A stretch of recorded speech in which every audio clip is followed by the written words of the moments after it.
हैं दमोह में जिस तरह से सियासी घटनाक्रम हो रहे हैं, इस दौरान कमलनाथ ने एक बयान दिया था और कमलनाथ के सिद्धांत के चुनाव वाले बयान पर बीजेपी के प्रदेश अध्यक्ष वीडी शर्मा ने पलटवार किया है। उन्होंने कहा कि भ्रष्टाचार ही कांग्रेस का सिद्धांत है। प्रदेश को लूटने के सिद्धांत पर काम करने वाली कांग्रेस किस मुंह से सिद्धांत की बात कर रही है। वीडी शर्मा ने कहा कि हर बूथ को मजबूती से जीतेंगे। दमोह चुनाव को लेकर बीजेपी की तैयारियों को लेकर बात की हमारे संवाददाता जुगल किशोर शर्मा ने। दमोह चुनाव का प्रचार अब अंतिम दौर में है और आखिरी दिन हम ये कह सकते हैं प्रचार के एक दिन पहले कांग्रेस ने भी पूरी ताकत लगाई। कांग्रेस के वरिष्ठ नेता पूर्व मुख्यमंत्री कमलनाथ ने रोड शो किया। इधर बीजेपी ने कोरोना के चलते अपना रोड शो कैंसिल कर दिया है। क्या परिस्थितियां हैं अभी जानते हैं। बीजेपी के प्रदेश अध्यक्ष विष्णुदत्त शर्मा जी हमारे साथ हैं। सर, सबसे पहला सवाल तो यही कि इतने दिन आप यहाँ रहे, लगातार आप संपर्क रहे, एक एक गाँव में गए हैं, एक एक शहर के एक एक कोने में गए हैं, आपको क्या स्थिति अभी दिख रही है? देखिए, दमोह का जो उपचुनाव है, ये उपचुनाव भारतीय जनता पार्टी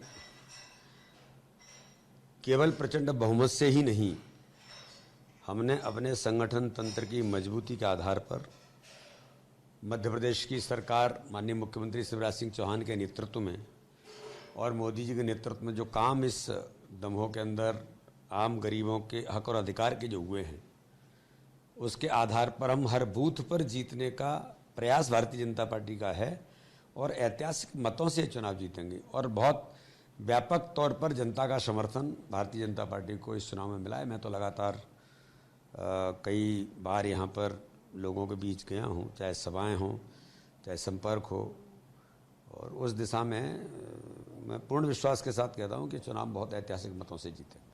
कमलनाथ जी का रोड शो था, उन्होंने कहा कि ये पार्टी का चुनाव नहीं है, प्रत्याशी का चुनाव नहीं, सिद्धांत का चुनाव है। उनका कहना सिद्धांतों का चुनाव है। ये काय का सिद्धांत? कांग्रेस में सिद्धांत कभी थे क्या? कमलनाथ जी इस मध्य प्रदेश के न नेता थे, न आज भी नेता हैं।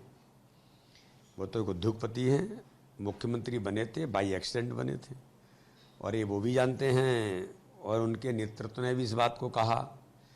इसलिए आज वो अस्तित्व की लड़ाई लड़ रहे हैं। सिद्धांत काय का है उनका? कांग्रेस कभी सिद्धांतवादी राजनीति कभी की है क्या कांग्रेस ने?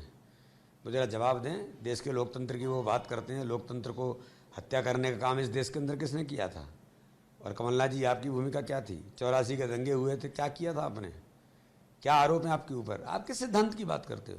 और मध्य प्रदेश के अंदर लूटने का सिद्धांत, इसके लिए आपकी सरकार क्यों गिरी, ये आप बेहतर तरीके से जानते हैं कि दिग्विजय सिंह के इशारे पर जिसने इस मध्य प्रदेश को डुबो दिया था, इस मध्य प्रदेश का बंटाढार कर दिया था, लूट मचा दी थी। डेढ़ साल के कार्यकाल में आपने दिग्विजय सिंह के इशारे पर सरकार चलाई। आपके पास तो छिंदवाड़ा था, केवल आप केवल छिंदवाड़ा की चिंता करते थे। तो झूठ बोलना सिद्धांत है क्या? छल कपट करना सिद्धांत है क्या? नौजवानों से, गरीबों के हक छीनना ये सिद्धांत है क्या? किसकी लड़ाई है ये? लड़ाई तो भारतीय जनता पार्टी वर्सेस दुरावस्थावादी कांग्रेस की है। और जो प्रत्याशी कांग्रेस के लड़ रहे हैं उनके बारे में भी दमोह की जनता, मैं किसी पर आरोप नहीं लगाता, लेकिन दमोह की जनता कांग्रेस के प्रत्याशी के किए हुए कामों को बहुत अच्छे तरीके से जानती है कि किस प्रकार के व्यक्ति हैं, ये क्या करते थे, ये सब जानती है। इसलिए भारतीय जनता पार्टी के साथ हमारे विकास के मुद्दों पर भारतीय जनता पार्टी के नेतृत्व के लिए ये चुनाव बहुत महत्वपूर्ण तौर पर हम अच्छे से अच्छे मत, मतलब ऐतिहासिक मतों से हम जीतेंगे। ये निश्चित रूप से चुनाव इस मायने से भी अलग है कि इस बार युवा टीम इस चुनाव की पूरी रणनीति बना रही है, लेकिन बड़ों जो सीनियर कार्यकर्ता हैं, सीनियर नेता हैं, उनका भी आशीर्वाद मिला हुआ है। कैमरामैन आशीष खरे के साथ जुगल किशोर शर्मा, बंसल न्यूज।